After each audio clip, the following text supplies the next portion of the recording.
Good morning, everyone. My name is Yash Khandodi. Welcome to ITI Skills.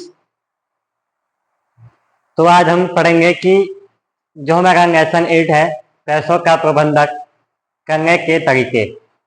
इसमें हमारे कुछ point है। वित्तीय साक्षरता, फाइनेंशियल लिटरेसी क्या है। दूसरा पॉइंट है जरूरतों, इच्छा और विनाशता, लग्जरी के बीच का अंतर।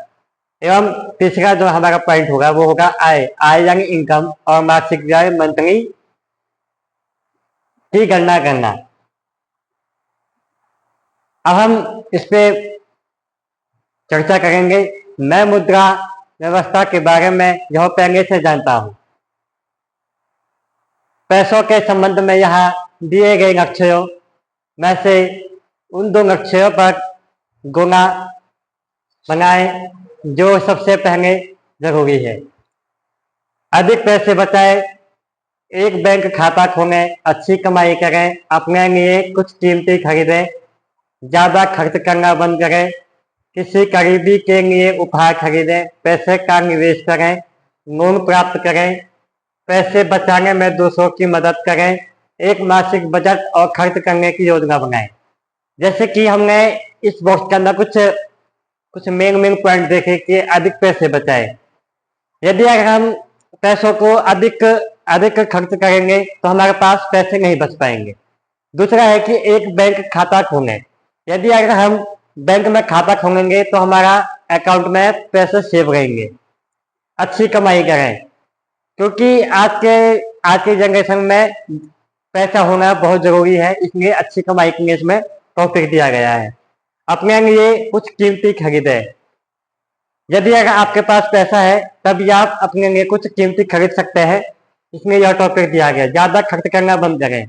ज्यादा खर्च यदि अगर हम करेंगे तो हमारे पास पैसा नहीं बच पाएगा और हम आगे खर्च हम नहीं कर पाएंगे। किसी करीबी के लिए उपहार खरीदें।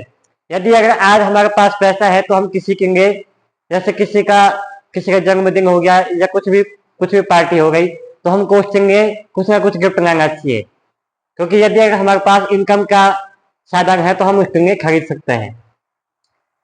लोन प्राप्त करें। लोन हमें अधिक से अधिक लेना चाहिए, क्योंकि लोन से हमें काफी चीजों की सुविधाएं मिलती है। पैसे बचाने में दूसरों की मदद करें। हम जैसे पैसे बचाते हैं वैसे ही हमें किसी और को बताना चाहिए कि हम इस प्रकार से पैसे बचाते हैं और जो बचा हुआ पैसा होता है हम उसका इस प्रकार से यूज करते हैं। एक मासिक बजट और खर्च करने की योजना बनाएं।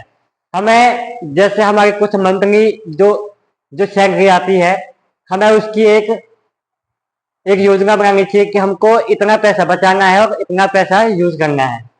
जो मासिक व्यय होता है वह आगे करने में उसको समस्या आएगी। जैसे कि इसमें देखा जा रहा है कि गोपाल अपनी नौकरी से हर महीने 20,000 रुपये कमाता है।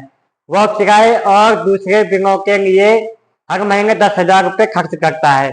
वह जिम की सदस्यता पर हम हर महीने 3,000 रुपये खर्च करता है, लेकिन वह इसका इस्तेमाल बहुत कम करता है। वह रेस्टोरेंट में शॉपिंग और खाने पर 7,000 रुपये खर्च करता है। कुल आप देख सकते हैं कि 7 और 3 10 और 10 20 उसका यही पे खर्च हो गया है। तो इसमें यह बताया जा रहा है कि मतलब इस प्रकार से हमको नहीं करना चाहिए। जैसे मैं अपने हिसाब से बताऊँ आपको, तो यदि अगर मुझे 20,000 रुपये मिलता है तो मैं उसका इस प्रकार से करूँगा खर्च कि पहले तो मैं 10,000 रुपये सेव रखूंगा। ज्यादा से ज्यादा सेव रख करके बाद में इसकी हेल्प मुझे ही मिलेगी। गोपाल के पास आपात स्थिति इमरजेंसी के लिए कोई पैसा नहीं होगा। जैसे मैं बता रहा था कि मैं 10,000 रुपये खर्च करूंगा और 10,000 रुपये मैं बचा के रखूंगा। अब इसमें बताया जा रहा है कि आपात इमरजेंसी में उसके पास पैसा नहीं है। यदि अगर जैसे मैंने 10,000 रुपये बचाए तो मेरे पास इमरजेंसी में कम से कम मेरे पास 10,000 रुपये तो रहेंगे। वह बीमा जैसी जरूरी चीजों पर भी पैसा खर्च नहीं कर रहा है। गोपाल को बजट के साथ साथ पैसे बचाने, पैसे जमा करने और बीमा के बारे में जानना चाहिए। इससे वह आर्थिक रूप से साक्षर हो जाएगा।